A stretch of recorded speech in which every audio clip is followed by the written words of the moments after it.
Sejam todos muitíssimo bem-vindos. Esse webinar acontece todas as quintas-feiras.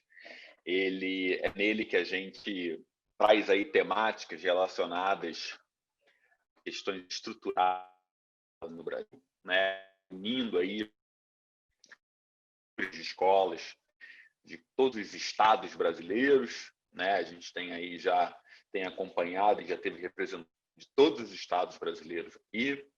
A gente tem continuado essa discussão, né? Essas discussões elas estão inseridas dentro do contexto da rede. A rede é um grupo que foi criado por iniciativa do Vivadi, né? Vivadi, essa edtech, startup, que está entregando para a escola brasileira, vem entregando para a escola brasileira a primeira plataforma no mundo, a ter um conjunto de programas para trabalhar soft skills nos alunos, né? Então, saúde alimentar, inteligências socioemocionais, cultura de estudo, cultura de explicação. Então, uma série de programas dados numa só plataforma para trabalhar essas habilidades não cognitivas, trabalhar essa parte do hemisfério direito do aluno na escola, né? E a gente vem desenvolvendo muito essa temática, acreditando muito que no hemisfério direito, no investimento, no desenvolvimento do direito, com as grandes escolas,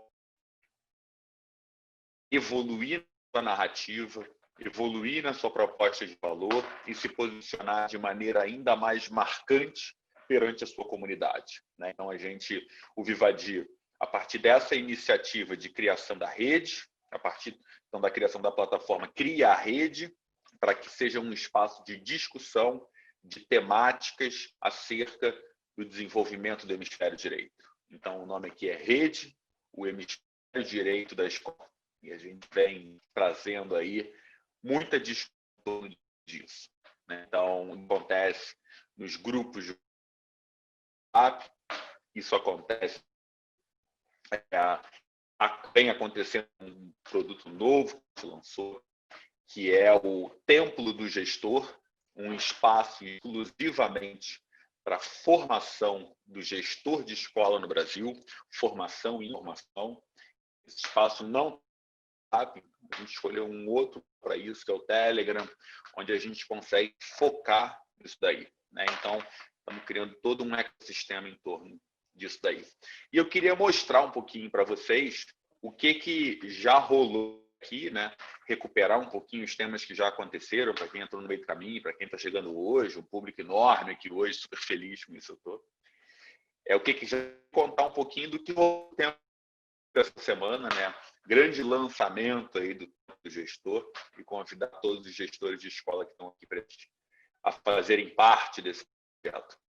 Ana, boa noite, querida. Obrigado aí pelo seu carinho, pela sua presença. Tenho aqui, como toda quinta-feira, o mestre dos mestres, o homem que compartilha generosamente com a gente acumulado, toda a experiência no trato com a educação e com a escola, meu amigo, parceiro, Pablo Doberti. Boa noite, desculpa, gente. Boa noite, irmão. Tudo bem? Boa noite ao público também. Obrigado por nos acompanhar mais uma vez. O tema de hoje, para quem recebeu o convite, é Escola Família. E a gente agrega ali uma provocação, que é: teremos alguma coisa nova a dizer? Falando isso porque a gente fez a seguinte lógica para construir o tema. Por um lado, a gente achou que era uma dos nós constitutivos da instituição escolar que a gente não tinha abordado diretamente. A gente falou da família, falamos muitas questões que têm a ver com a escola, mas esse vínculo, que sempre é complexo e que muitas vezes é traumático, não tinha sido tratado pela gente. Então, é por isso que a gente colocou esse tema, mas, Mal, te devolvo a palavra, eu estava apresentando o título da nossa conversa de hoje, mas você ainda não acabou a introdução, certo? Então, vai lá. Não acabei. Tem algumas coisas que eu quero fazer ainda. Bom, agora tá bem aí? Tá Bem conexão? melhor. Então, ótimo. Mudei aqui a conexão, acho que agora vai funcionar melhor. Então, o que eu estava contando aqui é o seguinte. Eu queria compartilhar aqui com todos vocês. Deem aqui uma boa noite também da Lua. Lua, bem-vinda. A gente vem fazendo aí, então, tem trazido aí uma série... Rê, me coloca como host, por favor. A gente vem trazendo aí uma série de discussões, né? E eu queria percorrer com vocês um pouquinho isso daí. Eu tenho mostrado aqui frequentemente a página que a gente criou e eu vou compartilhar aqui para mostrar mais uma vez. Deixa eu dar aqui o share screen, o Chrome. Essa daqui é a página da rede, né? Rede, o hemisfério direito da escola, onde a agenda da educação para a escola está em discussão entre gestores. É nessa página onde acontece a inscrição para o webinar, que acontece toda quinta-feira. É nessa página também que a gente traz uma série de blog posts, né, sobre as temáticas que a gente tem discutido. Então, essa semana, 5 lições.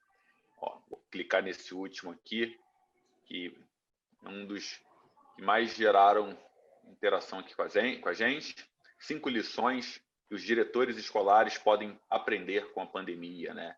Então, sobre tecnologia, sobre mudanças, sobre conexão, né, com outros, né, sobre criação de grupos, sobre a narrativa escolar, sobre a necessidade de ser multidisciplinar. Então, a gente tem trazido uma série de conteúdos nesse sentido, não só nossos, mas também dos parceiros que aqui participam desses nossos eventos. E também temos aqui, queria percorrer com vocês rapidamente, os temas que já aconteceram até aqui, convidar vocês, a quem está chegando agora, quem chegou recentemente, ou quem não pôde assistir algum desses encontros, nessa página rede.vivadi.com.br, a gente tem os vídeos de todos os encontros que aconteceram, né? Também está no Spotify, através de podcast, mas aqui estão todos os encontros que aconteceram. Então, o primeiro deles lá, né, em abril, sobre oportunidades e desafios de uma escola presente em tempos de Covid. Depois, alunos bilíngues, caminhos e alternativas, como as escolas podem ativar a inteligência emocional dos alunos, né? E agora, com as aulas retornando em vários estados, seria muito legal revisitar isso daqui, e a gente está super aqui também para apoiar vocês nesse sentido. A casa como ambiente de aprendizagem, a construção de cultura de estudos, a tecnologia na escola com e pós-Covid, como trabalhar com um programa escolar de saúde alimentar, a importância da leitura e da escrita na escola, tudo que você precisa saber sobre formação remota e presencial de professores. Agora também imagino que seja um tema super trending. Tecnologia e metodologias ativas na educação, educação híbrida nas escolas, os territórios formativos fora das salas de aula, as emoções da comunidade escolar durante e pós-isolamento, metodologias ativas nas escolas, ensino híbrido e cultura de explicação nas escolas, importância do coordenador escolar pós-pandemia, desafios que o diretor de uma escola que está por vir, desenvolver a criatividade de nossos alunos nos leva a uma outra escola, foi nossa homenagem a Ken Robinson, e o webinar da tecnologia e educação se encontram no celular, que foi o que aconteceu na semana passada. Então, sempre temas que gerem discussão, provocação, reflexão e saia do lugar comum, né? A gente quer sair desse lugar comum e explorar outras oportunidades que a gente acredita que fazem muito mais sentido hoje do que o lugar comum está sendo discutido hoje. E eu também vou tirar aqui, eu contei para vocês já aqui, a gente lançou na semana passada, inclusive anunciou no webinar da semana passada, o Templo do Gestor. O Templo do Gestor é um espaço 100% digital dedicado à formação do gestor de escola no Brasil. É para isso que ele foi criado. E dentre várias coisas que a gente vai fazer, a primeira delas foi criar um programa chamado Deep Inside, cuja proposta é formar grupos de discussão em cima de determinados temas, em cima de determinados autores. O nosso primeiro Deep Inside foi sobre a obra de Ken Robinson, e a gente está trazendo algumas coisas também do Edgar Morin, do Howard Gardner. E essa semana aconteceu o primeiro encontro do Deep Inside. A gente está super feliz com o número de gestores, com a participação dos gestores.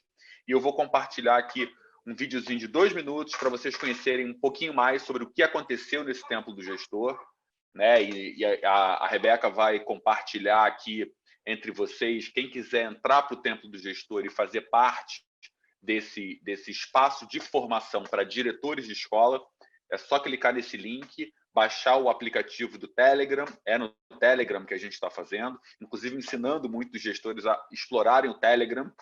Talvez até a gente possa falar sobre isso aqui hoje, hein, Paulo? Quanto que o Telegram pode ser uma ferramenta de comunicação com as famílias interessante, hein? Olha aí. Então, eu vou passar aqui, vou compartilhar com vocês. Deixa eu mostrar aqui só um minutinho.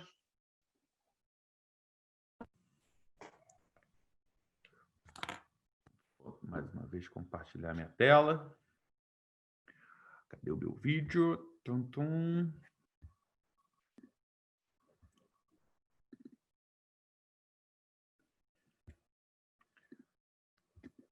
Já está na boa aqui.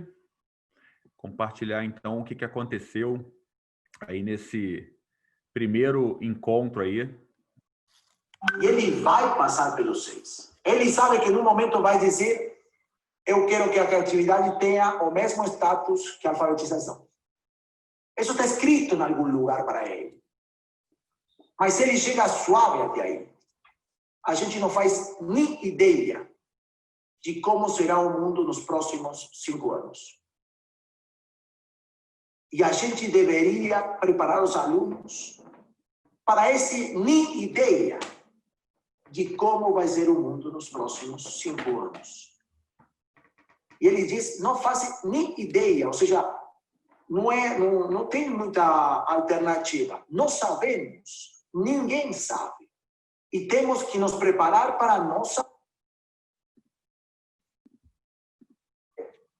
Quando você ouve a criança e fala, nossa, é maravilhoso, vamos anotar aqui, a sombra também pode cair em pé e correr deitada.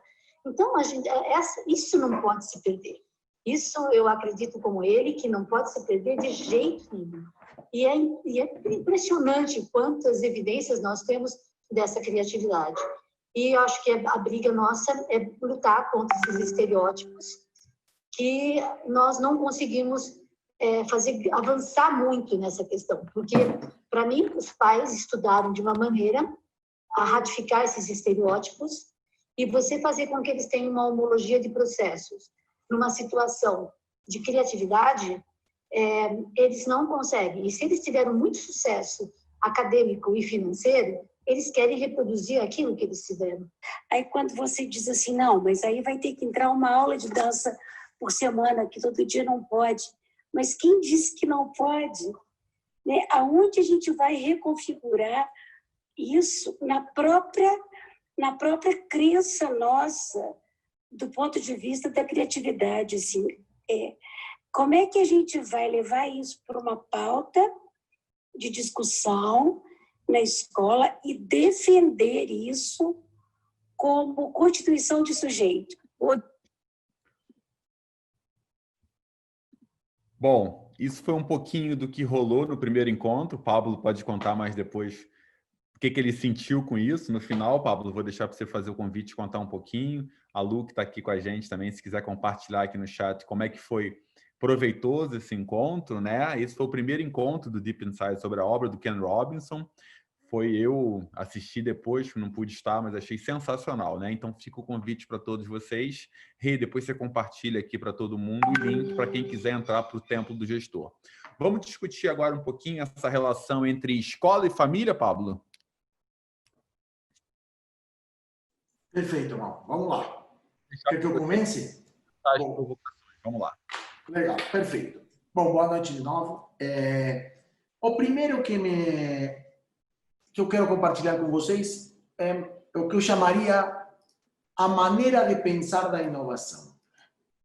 Quando a gente coloca o título e diz fortemente teremos alguma coisa nova a dizer, a mim me parece que não só se trata de ter alguma ideia nova, senão também de se perguntar como pensa quem está buscando ideias novas. Eu quero propor um mecanismo, não é o único mecanismo que existe, nem que eu conheço, nem é sempre o que eu utilizo, mas é um mecanismo possível, e provavelmente um mecanismo pouco usado no âmbito escolar, que é um âmbito muito racionalizado, né? Muito academicista positivo. Então, a gente acha que pensar é construir um conjunto estrutural de ideias e depois expressar esse conjunto estrutural de ideias. Então, minha proposta é pensar a partir de uma luz e não pensar a partir de uma matriz. É pensar a partir de simplesmente uma visualização de alguma cena, de alguma situação microscópica que seja claramente rebelde, não funcional ao status quo. E quando você encontra uma cena que mostra que alguma coisa é diferente do que era, a partir disso você constrói sua própria matriz. Então, provavelmente a gente o que tem que ver é qual é a matriz estabelecida da relação escola-família, que é o que sempre a gente faz, ou mais do mesmo que a gente faz, o que a gente pensa, e onde poderiam estar as luzes que nos mostram um caminho diferente. A partir de situações de quebra, situações de provocação. Eu vou começar com uma que me parece que é a mais ilustrativa de todos, da metodologia de pensamento.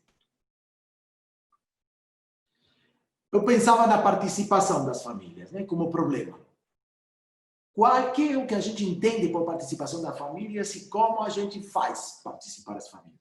E a luz que me veio é que acontece se a gente proíbe tirar fotos nos eventos escolares. Quanto a gente vai incomodar os pais, que eu vou ir pelo absurdo. Os pais vão para a escola para tirar fotos. Se você não deixa tirar foto, o que o cara faz? Bom, isso que me interessa, exatamente isso que me interessa. Se na festa junina você não tira foto, o que faz? E qual é a minha intenção? Minha intenção é dupla. Por um lado, eu acho que a escola acaba trabalhando para a foto do pai. Então, não é que o pai tira fotos de uma situação que interessa. É que a escola tenta criar situações que interessam ao pai para que o pai tire foto. Então, começa um processo bem perverso, onde que acontece na avaliação, né? A escola era avaliada e agora a escola trabalha para a avaliação que virá. Enem, por exemplo. E por outro lado, se o pai não tira foto e fica suspenso porque não tem as mãos ocupadas nem a vista ocupada, será que ele se encontra melhor com a experiência? Será que ele registra mais o que quer dizer a vida do filho na escola? Então, me parece que se a gente tira a foto, pode mudar as posições e pode recriar uma situação de maior encontro, de maior naturalidade, de maior espontaneidade. Deixa ir para a segunda proposta. O outro dia, no Ken Robinson, a gente falava da cultura da equivocação, da cultura do erro. Né? Ken Robinson dizia: a cultura do erro não garante a cultura da criatividade, mas possibilita a cultura da criatividade. E a escola não se dá muito bem com o erro. Ele fica incomodado com o erro e tenta tampar os erros. Então eu pensava em que a gente poderia tentar construir duas culturas em casa que nos ajudariam para caramba a alinhar com a escola. Uma a cultura do erro em casa, e agora vou propor uma coisa para isso, e outra a cultura da autorresponsabilidade. Então, qual é o vício habitual familiar? Sobreproteger e sobre colaborar com os filhos. Né? A mãe, sobretudo, que faz a tarefa com o filho e às vezes acaba fazendo a tarefa de casa pelo filho. E basicamente ela faz isso por medo ou por incomodo com a falha do filho.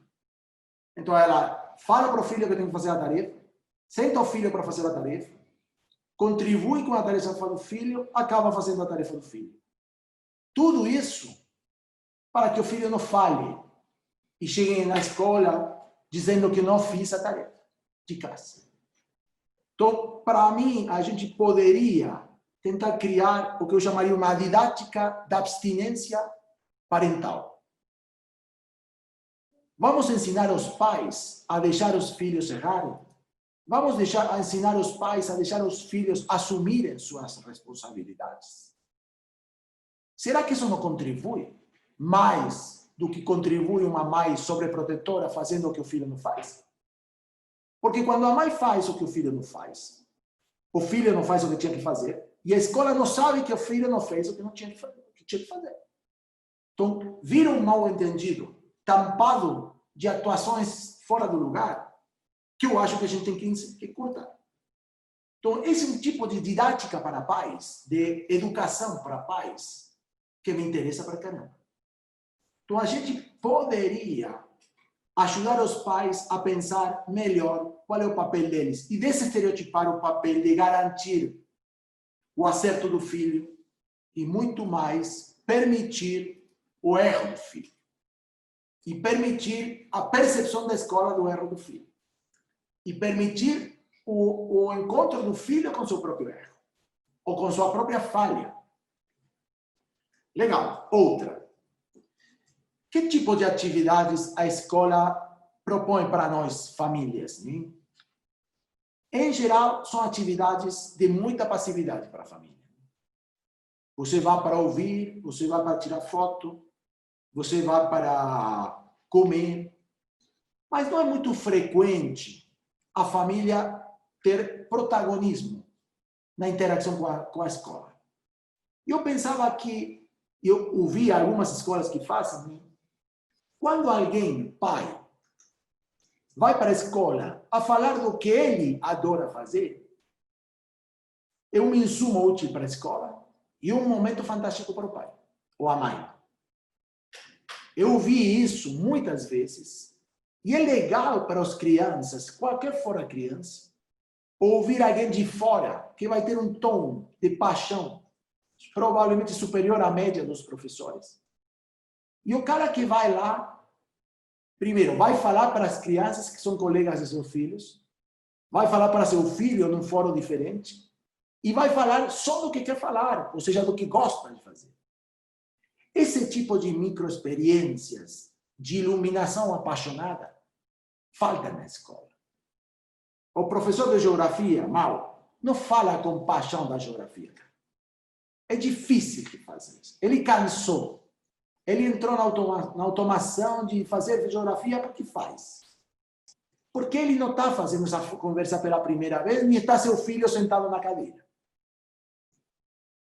Então, ouvir a minha mãe contar para todos os meus amigos o que ela adora fazer é bom para mim, é bom para minha mãe e é bom para todos os meus amigos. E esse me parece um encontro eficiente escola-família. Porque ninguém está abusando de ninguém, nem ninguém está chamando passividade para ninguém. E a outra que me parece interessante para caramba é a contrária, a inversa. Chama minha mãe, porque eu vou falar eu vou apresentar ela para meus colegas. Eu vou falar da minha mãe. Diante dela e diante de meus amigos. Eu vou contar para eles quem é minha mãe. Esse tipo de situações de subjetivação, de apropriação do objeto de trabalho. Eu não quero falar, de novo, de objetos abstratos. Eu quero falar da minha mãe. Eu quero contar para meus amigos o que tem de bom e o que tem de ruim, minha mãe. E ela quer ouvir. É um diálogo difícil de acontecer em casa. E se isso tem alguma rotação ao longo do ano, olha quantas situações de mães e filhos rolam por aí e quanto isso enriquece a experiência família-instituição. Então, dito de uma maneira um pouco mais conceitual, eu acho que a gente tem que dar uma reestruturada à relação família-escola, que está muito burocratizada e muito definida em uma transação de dinheiro, de tempo, de trocas, de cobranças, e não em um compartilhamento de experiências. muito mais superpostas como experiências. A Deixa eu fazer outra uma questão pergunta. faz. Desculpa te interromper. Me veio uma questão aqui, né, refletindo sobre isso tudo que você está falando. Na tua opinião, as escolas, elas fazem o que fazem com as famílias, né? Os eventos, eu acho assim, tem três grandes questões que envolvem essa relação escola e família, né? Uma é canal, né, que é por onde se comunica. Outra é conteúdo, né? O que e por que comunica. E outra eu acho que tem a ver com a própria agenda, o calendário da escola, como é que ela insere isso. Na tua visão, a escola oportuniza e convida as famílias a participarem do que acontece na escola porque ela se sente obrigada a fazer isso ou porque ela tem prazer em fazer isso? Porque assim, a sensação que eu tenho, assim, eu já passei por muitas escolas, você sabe disso, é que a escola faz muito mais como uma prestação de contas do que como... Olha que oportunidade incrível. Assim, eu nunca vi, por exemplo, a escola chamar as famílias para fazerem um curso, sei lá, de degustação de vinho na escola. Então, são sempre atreladas a acompanhar o desenvolvimento do seu filho. Isso me parece muito mais obrigação do que satisfação em fazer. Qual que é a tua opinião sobre isso? Olha, amor, deixa eu contar uma experiência pessoal.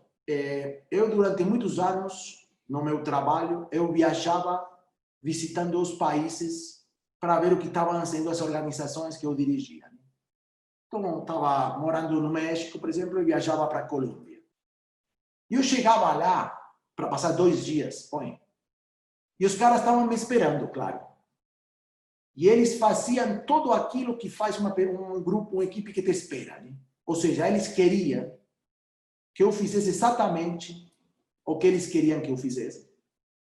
E eu acabei tirando as conclusões que eles queriam que eu tirasse. Então, o cara queria me apresentar o PowerPoint que queria apresentar, me propor as perguntas que queria fazer, me levar a jantar ao restaurante que ele queria. Quer dizer, a ideia era, entra e sai daqui desse país sob meu controle. E eu vou contar a história que eu quero contar, que tem pouco a ver com a verdade. O meu grande desafio é como eu fazia para romper isso, que eu chamaria de estereótipo. Como eu faço para romper a cena montada para mim? Bom, respondendo à tua pergunta, a escola chama os pais sempre com uma cena montada. E a escola sabe disso e o pai sabe disso. Isso é um saco, gente. Porque, digamos, participar de uma cena já montada é super pouco interessante. Super pouco interessante. E como que ninguém quer ficar mal ou ser grosso com ninguém, ninguém rompe isso. Até que eu aprendi, dizia, desliga por favor isso aí, vamos conversar um pouco. E vamos sair daqui, vamos para lá. E eu já consegui outras coisas. Mas a escola não está mostrando a escola. Está mostrando o estereótipo de escola que ela quer mostrar quando chama os pais. E por isso o pai vai com pouco tesão, gente. Por quê? Porque isso não engaja ninguém. Porque, e além de todo, ele é passivo. Só tira foto. Então esse encontro é falso, não há um encontro. Eu não visitava os países. Eu fazia como que visitava e eles faziam como que me recebiam. Mas não acontecia nada aí de interação. Porque para acontecer a interação, a gente tem que superpor experiências abertas, novas. Por isso que eu dizia, chama uma mãe, conecta com seu filho e que elas conversem perante seus colegas. Ali ninguém sabe o que vai acontecer. Vai acontecer uma coisa nova, que vai resultar atraente para todo mundo. Pelo novo, pelo inesperado, pelo surpreendente, pelo assombroso. A gente falava isso no Ken Robinson. Didática da surpresa. Né? Didática do novo. Legal. Valeu, obrigado. A Lu comenta que tem um enorme prazer. Eu amo, na verdade ela botou amo temos eventos incríveis onde desejamos que seja uma experiência singular. Legal, Lu. Mas também a Lu é fora da curva, né, Pablo? Então, foge aí dos exemplos que eu dei normalmente. Ela já passou pela autocrítica de uma maneira profunda e replanejou todas essas coisas. Mas a gente, Lu sabe, todo mundo sabe, que a gente tenta construir um conceito das escolas, não de uma escola. Sempre tem escola que fuge da curva, né? Mas a grande maioria das escolas tem esse padrão e a gente visitou muita escola e interagiu muito com a escola. Bom, vou deixar você concluir, então, as tuas provocações, que a gente tem 2 convidadas especiais para contarem um pouco mais da experiência na escola aqui. Vamos lá. Eu vou passar rapidinho aqui 2 minutos e depois deixo alguma para o final, tá bom? Combinado. A gente vê que o pai faz 2 coisas quando se relaciona com a instituição que são super incômodas para nós. Agora estou falando do lado da instituição. O pai em geral, é supremamente conservador. Ele parece um cara que só pretende que nada mude. E que tudo o que acontece remita ao que tinha acontecido lá atrás, quando ele foi aluno e assim por diante. Ou seja, tem um conservadorismo medular. O cara é conservador por definição. E a outra coisa que ele faz, de uma maneira quase inevitável, é dissociar, né? O cara pede para a escola o que ele não faz. Vou dar 2 exemplos. Chega na escola indignado e exige que a escola proíba o celular e o filho dele fica até as 2 da manhã na cama mexendo no celular. Então, ele deixa para nós os estereótipos mais primitivos da sua personalidade e leva para casa a coisa mais solta. Eu me pergunto por que o pai faz isso? Por que ele deposita na gente essas coisas tão incômodas para nós? Porque o cara pretende que a gente seja moralmente perfeito. Vou dar outro exemplo, né? Se aparece um filme pornô na escola, é um escândalo. Se aparece em casa, desliga ou troca de canal. Pronto, acabou. É tudo o que acontece. Mas na escola, um escândalo não pode acontecer na escola. Por que o que acontece em casa não pode acontecer na escola? E por que a escola tem que resolver o que ele não resolve em casa? E eu acho que tudo isso acontece essencialmente porque a gente construiu para o pai um ideal de instituição em um lugar errado. A gente tirou todo o viso de realidade da escola. Parece que a gente de verdade pode proibir celular. Parece que a gente de verdade pode garantir que o pornô não vai entrar. Parece que de verdade a gente pode impedir que tenha outros momentos constrangedores da vida. E o pai comprou essa história, cara. Nós somos o templo da moralidade. E o pai cobra isso. É um péssimo lugar para a escola. Porque te deixa completamente preso. Por que a escola tem que ser o templo da moralidade? E de uma moralidade completamente artificial. E tão é assim que por isso a tecnologia tem tanta dificuldade na escola. Porque a tecnologia é um canal incontrolável de contexto moral. Hein? Então, para mim, uma das maneiras de romper isso é colocar o pai e o imaginário da instituição em um outro lugar. Mas vamos falar disso depois, vamos falar com a Lu e a Carol agora e depois a gente volta. Não? Legal, então deixa eu falar um pouquinho aqui das nossas convidadas que já estão aqui, prontas para ligar suas câmeras e microfones. Bom, sejam muito bem-vindas, Carol, Lu. Bom, a gente nem se conhece, mas eu já estou chamando de Carol e de Lu, porque é assim que eu fui apresentado, né? E como a gente faz tudo aqui de maneira muito intimista, então já virou Carol e Lu já, eu não vou chamar de Dona Carolina nem Senhora Luciana, tudo bem? Vocês estão com o microfone desligado. Por favor, por favor. Por favor. Essas aí a gente nem conhece. Bom, deixa eu apresentar aqui para quem está assistindo. Para a tua tranquilidade, a Lu, você não conhece, mas é carioca, sabe? Sim. Uau, ótimo. Alguém para arrastar um R aqui do meu lado, então.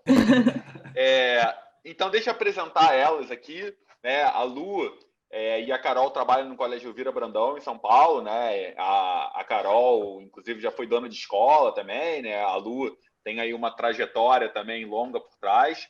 A Lu conta aí um pouquinho do projeto, né? Assumiu um papel aí de contar e dar segurança para as famílias sobre o projeto da escola, né, Lu? Depois você conta para a gente mais como é que é isso. E a Carol, ela cuida desse relacionamento das famílias, né? Tanto no dia a dia, né, Carol, com a parte mais operacional de dia a dia, quanto também trazendo uma coisa que eu já estou sabendo e eu vou querer saber mais sobre isso também, inovando aí no modelo de reunião, inovando no modelo de comunicação com as famílias, enfim. Já me deram um spoiler aqui, estou que nem o Faustão aqui no ponto eletrônico aqui, já me deram um spoiler aqui de coisas incríveis que vocês estão fazendo. Então, o Pablo conhece muito melhor vocês do que eu. Eu queria falar muito sobre essa coisa de canais e conteúdos, né? O que vale a pena falar ou não para as famílias, né? Eu acho que a gente está num lugar comum aqui, que é falar sempre as mesmas coisas, né? Então, assim, as escolas muitas vezes veem as famílias como um problema a ser administrado, né? Eu acho que vem muito mais como um problema do que como uma oportunidade, né? Então, como é que você administra esse problema? Comunica. Como é que você administra esse problema? Faz um evento e chama as famílias. Como é que você chama um psicólogo para dar uma palestra e chama as famílias. Então, mas é sempre muito mais como vamos criar esse relacionamento assim para administrar o problema do que olhar como oportunidade, né? Então fica sempre num lugar meio comum. E eu sei que vocês estão fazendo um trabalho super bacana, super novo, com estratégias novas. E eu queria saber que vocês contassem um pouquinho para os gestores que estão aqui acompanhando a gente hoje sobre essa relação escola e família. Pablo, eu vou deixar para você começar a fazer as perguntas para você esquentar, que você conhece melhor elas, e eu vou emendar as minhas em seguida. Bom, legal. Bem-vindas. Vocês são Obrigada. Super bem-vindas, vocês são. Bom vê-las as duas, muito bom ver-te, Lu. Há tempo que a gente não se via, né? É bom te ver também, Pablo. Obrigada. Saudades. Ótimo, aí. Obrigado por aceitar o convite. Bom, eu diria que a primeira coisa é vocês brevemente contar o que estão fazendo e, sobretudo, contar como estão fazendo contra a corrente, né? Contra o que era feito habitualmente. Então, Lu, vai você primeiro e conta um pouquinho qual é a tua maneira de abordar o problema da comunicação do projeto, sabendo que você está apresentando um projeto que é contra a corrente e que precisa ser contado de uma maneira eficiente. Conta aí como você faz, como encara esse processo. Eu estava ouvindo você falar, né, bem? Primeiro, obrigada, Maurício, aí, Pablo, pelo convite, a todos que estão assistindo, né? Um carinho. Eu estava ouvindo você falar, né, Pablo? E eu sempre estive dentro de escola, desde 2 anos de idade como estudante até hoje. Eu sempre vivi dentro de escolas nos mais variados lugares. E enquanto mãe, há 14 anos que tenho uma filha, né? Então, a gente acaba rodeziando em vários papéis. Essa dicotomia, essa dualidade escola e família, ela sempre foi muito presente nesse cenário, e é isso que o Pablo muito colocou, né? A escola, de uma maneira geral, sempre olha a família com aquele, família com reservas, né? Vamos tratar a família de forma afastada. A gente não pensa dessa maneira e nunca pensei dessa maneira, e que bom que a gente tem tido espaços em algumas escolas para repensar a essência dessa relação. Então, assim, a gente precisa topar o diálogo, né? Acho que esse é o primeiro ponto. A gente precisa topar o diálogo. A escola precisa olhar a família como escola. A gente fala isso muito no Elvira e tem trabalhado muito esse conceito, né? Com todo mundo, porque o status quo que a gente recebe enquanto escola e que a família também entende como papel dela é esse status da rivalidade, da dualidade. Olha, a família lá, a escola aqui. E acho que o primeiro processo é se abrir para o diálogo, é se abrir para falar, não, vamos lá, eu vou topar te ouvir, você vai topar me ouvir, a gente vai topar esse diálogo. Seja ele produtivo ou seja ele apenas de apresentação de pontos de vista. Mas a gente precisa topar o diálogo, né? Então, desde o primeiro momento, o Elvira, lá em 2016, passou por um processo de mudança muito disruptivo E esse diálogo foi essencial para que a gente pudesse trazer a família e explicar para ela o que estava acontecendo. Então, desde aquele momento, assim, vamos topar falar sobre isso, né? E aí a gente tenta fazer muito isso dentro da escola, os nossos gestores, os nossos professores, eles estão alinhados com isso. Escuta a família primeiro, né? A gente trabalha muito escutativa lá na escola, com todo mundo. Então, vamos escutar, vamos ouvir o que eles têm a dizer. Vamos topar o erro. O Pablo falou de erro, né? Vamos topar o erro, porque a escola às vezes está errada e vice-versa, né? Então, primeira coisa é construir essa relação de diálogo, sabe? E não esperar que o outro precisa ser convencido. Eu acho que é chamar para construir junto, chamar para um projeto junto, chamar para pensar junto. Tudo que a gente tem feito lá no Elvira, a gente convida a família no momento de pensar junto, não só de comunicar. Então, só exemplificando, né? A gente, há 2 anos atrás, resolveu mudar o material do ensino médio. E aí a gente fez uma parceria com uma empresa e resolveu transformar de livro didático, aquela coisa toda impressa, num momento digital. Em vez de a gente deixar para envolver a família lá no final do processo e falar, olha, será assim? Não.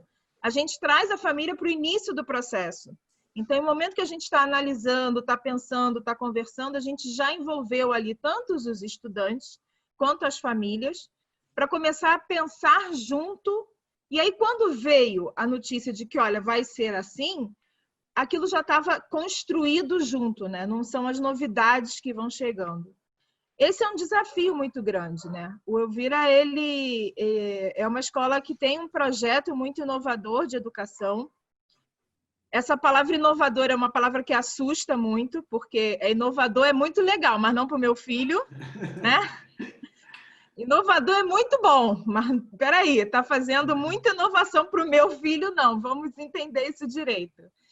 Então, até pensar que tipo de palavra você vai usar, como é que você vai entender, o que a família entende por inovação, o que a escola está querendo dizer com isso, mostrar resultado, construir junto, é um desafio muito grande, né, dia a dia. Eu anotei aqui que você falou, né, dos canais e de conteúdo. Hoje, na comunicação do Elvira, a gente conseguiu mapear muitos canais de contato. E isso também tem a ver com diálogo. Geralmente, a escola ela é unilateral. Ela decide qual é o canal.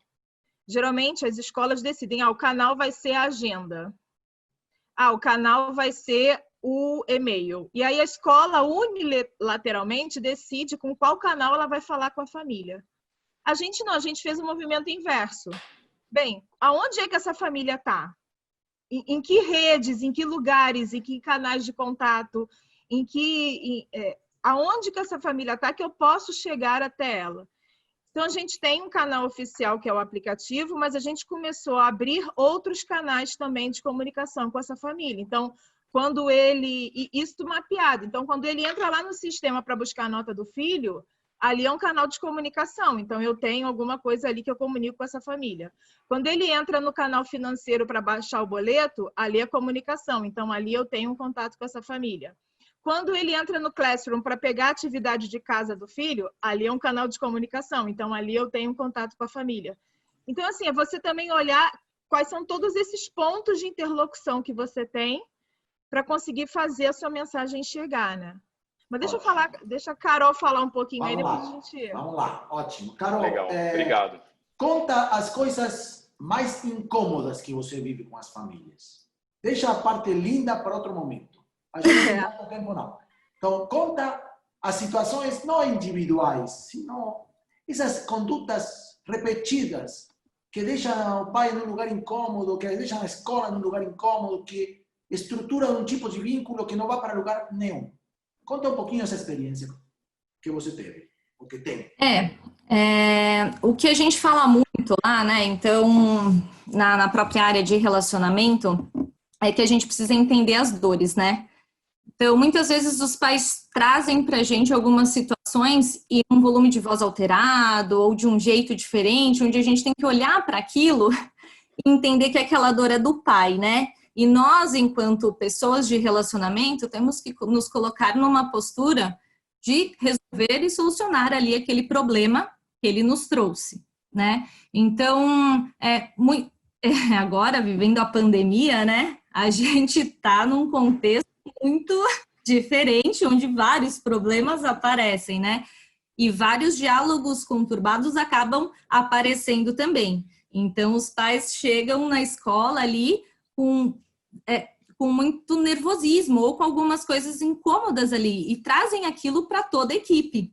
E se a gente não cuidar dessa equipe, aí a gente entra num problema maior ainda. Então, o que a gente tem feito muito lá é acolher, sabe? Eu acho que essa é a palavra do momento e sempre foi, na verdade, né? A gente entende aquelas dores, acolhe e tenta resolver da melhor forma possível. A gente, como a Lu comentou, né? A gente tem o costume de ouvir muito os nossos pais, né? Então, seja por canais de comunicação, onde a gente acaba observando quais os melhores canais ali para nos comunicar, ou seja por pesquisas que a gente envia 4 vezes ao ano e entra em contato depois para entender a real necessidade ou entender de fato qual é o contexto que ele levou em consideração para aquela nota dada, enfim. Então, a gente tem o costume de ouvir muitos nossos pais. Então, isso para a gente acaba sendo natural, né? E a equipe ela tá muito amparada nesse sentido, de ouvir e tentar resolver ou trazer para a gente resolver juntos, sabe? E mais do que isso, né? Eu acho que é o cuidar, que eu já mencionei antes, o cuidar dessa equipe é muito importante nesse momento, principalmente, né? Porque a gente precisa olhar para eles e trazer algo que dê um gás, um suspiro, cuidar desse socioemocional tão posto no momento que estamos vivendo. É verdade. Um desafio. Mas deixa eu perguntar aí, acima disso, para as duas, né? É verdade que o Elvira tem uma postura de acolhimento, de ouvir o pai, eu dou conta disso e concordo com vocês. Mas, por outro lado, e as duas sabem disso muito, o Elvira tem uma narrativa muito forte. Não é uma narrativa complacente. É uma narrativa que enfrenta o que eu chamaria o estereótipo da demanda de um pai de classe média no Brasil. Tenta mudar um pouco o que o cara vai encontrar quando chega na escola. E vocês têm algumas premissas, vamos dizer assim, difíceis de engolir para os pais, no início. E ainda assim, vocês fizeram isso. A pergunta é como fizeram isso, de ser tão simpáticos e, ao mesmo tempo, tão firmes em uma narrativa de inovação, ainda não seja a palavra que temos que usar para chamar essa narrativa. Lu, quer falar primeiro? A gente estava falando do diálogo, e quando você precisa topar o diálogo, é muito por nesse caminho. Primeiro, você tem que estar seguro daquilo que a gente está fazendo, né? E a sua equipe tem que estar seguro também. Então, a gente fala muito de propósito.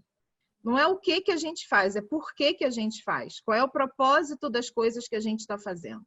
Quando você tem um propósito muito, muito verdadeiro, você consegue trazer a família, ou trazer o estudante, ou trazer o educador para essa conversa, porque você tem um propósito que é legítimo, que é verdadeiro. E esse propósito, ele se alinha ao propósito da família, porque o que nós dois queremos é que a educação e a aprendizagem desse estudante seja uma aprendizagem cada vez mais alinhada com o mundo que a gente tem. Então, o Elvira a gente tem lá, né? Porque a maioria das escolas, todo mundo fala assim, eu quero desenvolver um estudante crítico, autônomo e protagonista. Todo mundo fala que quer, né? Um cidadão do mundo, ok. Mas as práticas, muitas vezes, da escola não permitem que esse estudante seja crítico, autônomo e protagonista. Então, quando o Pablo fala aí que a gente tem algumas rupturas, a gente tem algumas rupturas nesse lugar, de que o estudante ele vai precisar realmente ser autônomo, que ele vai precisar ser protagonista. E isso assusta a família, muitas vezes. Mas eu acho que esse discurso, quando ele é verdadeiro e quando ele tem o propósito, e o propósito você consegue que a família perceba que a gente está alinhado com o mesmo propósito dela, que é fazer com que aquele estudante aprenda, se desenvolva, tenha sucesso, consiga fazer tudo o que ele quer fazer na vida, a gente consegue atrair essa família. E aí os quês, os detalhes, o que a gente muda, o estranhamento, a família vai começando a entender que aquilo ali faz parte de um contexto que tem alinhamento com esse propósito. Ótimo. E Carol, só complementando, fala. Sim. o que a Lu trouxe, e é muito bonito porque o propósito ele foi co-criado, né? Então, e isso traz um engajamento muito forte da equipe, porque todos participaram dessa criação, né? Então, todos estão muito alinhados ali no discurso do porquê do nosso colégio, né? Então, acaba trazendo um maior engajamento e todo mundo vai falar a mesma língua. Então, o que foi até engraçado, tem alguns pais que soltam, né? Assim, gente, com quem eu falo, fala a mesma coisa. Ai, que bom! Que bom ouvir isso, porque sim, a gente vai ter o mesmo discurso, a gente está muito bem alinhado, a gente está, assim, alinhado na comunidade. Ótimo. Carol, você teve uma experiência na tua mão que a mim me interessa compartilhar com nossa audiência. Você formou Valkyria, né? Você preparou ela para ela ser a pessoa que recebe as famílias. E ela, vamos dizer assim, você preparou um speaker da escola. Uma pessoa que conte da melhor maneira possível e que apresente da melhor maneira possível a escola que vocês fizeram. Como se prepara um speaker para ser uma pessoa que conte de verdade, ainda não tenha sido a pessoa que crie essa narrativa? Quer dizer, no Elvira não precisam ser vocês quem contam para os pais. Há outras pessoas que aprenderam a contar e que contam bem. Como se faz esse aprendizagem? Como você formou essa pessoa? Sabe, Pablo, a gente trabalha muito por compartilhamento, sabe, de informações. Eu acho que isso é muito importante. Então, a equipe, por mais que isso eu não falo, não só a Valkyria, isso é importante para todos da equipe. Assim, quanto mais eles souberem, quanto mais eles estarem preparados frente a um pai, quanto mais eles entenderem da escola, melhor para eles. Então, essa narrativa é muito comum. A gente traz muito essa fala, participem das formações, participem de tudo que vocês podem participar. Assistam aula. Eu trabalho no administrativo, tudo bem, mas senta, por favor, uma vez por semana, uma hora do seu dia e assiste uma aula, cada dia em um segmento diferente, para vocês terem repertório de fala. E isso é muito importante. Isso traz para o speaker da escola ou para qualquer outro colaborador, um repertório muito grande e uma propriedade de expor uma fala com muita segurança, porque eles estão vivendo aquilo, né? E eu acho que você mencionou lá atrás sobre a experiência, né? E a experiência é muito importante para que as pessoas possam contar, ter uma história para contar, né? Através de histórias nos comunicamos muito melhor. Então, legal.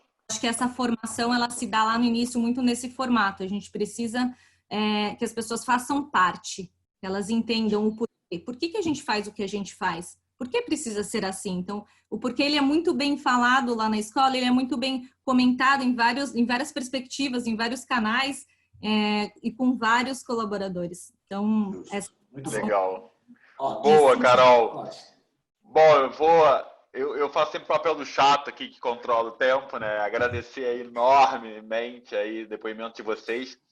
É muito legal ouvir vocês contando essa história de sucesso no trabalho que vocês fazem no Elvira. Eu mesmo de longe sei que é um sucesso porque eu acompanho através do Pablo, porque a gente vem falando muito aqui para os gestores sobre essa necessidade da escola ter bem definido qual é seu valor e como mostrar seu valor, né? Então, isso que você fala do propósito, assim, é ter valor e mostrar valor, né? Em paralelo, enxergar uma série de mecanismos que existem hoje, né? E que me parece que no mundo corporativo são muito mais evoluídos do que na escola, a gente está trazendo um pouco isso, que é como é que você constrói um storytelling, como é que você constrói uma experiência de usuário, né? Então, assim, para que o teu usuário, o teu serviço, ele possa ter desde o primeiro contato até a renovação, uma experiência que resulte no cara falar assim, cara, eu não quero sair daqui nunca mais.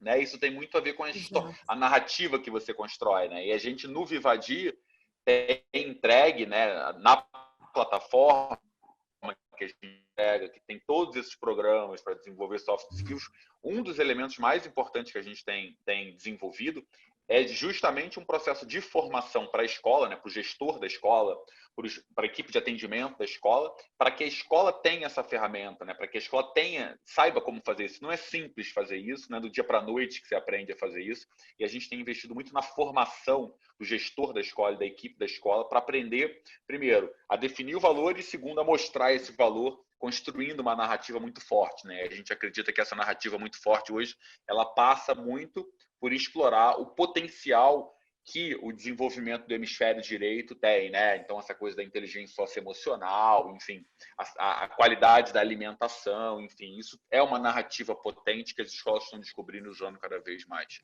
Então, é muito legal ouvir vocês, porque super junta com o que a gente está fazendo aqui. Obrigado pela participação de vocês. Pablo, eu vou deixar para você. Obrigado, meninas. Muito obrigado por tê-las aqui. Foi ótimo vê-las e obrigado pelo tempo. Bom, vamos encerrar, Mal? Vamos lá, Pablo, está com você aí. Vamos lá. Eu tenho algumas coisas para dizer. Só uma coisa que você viu que você falou, equipe de atendimento. E elas fizeram muito questionamento de falar de equipe de relacionamento.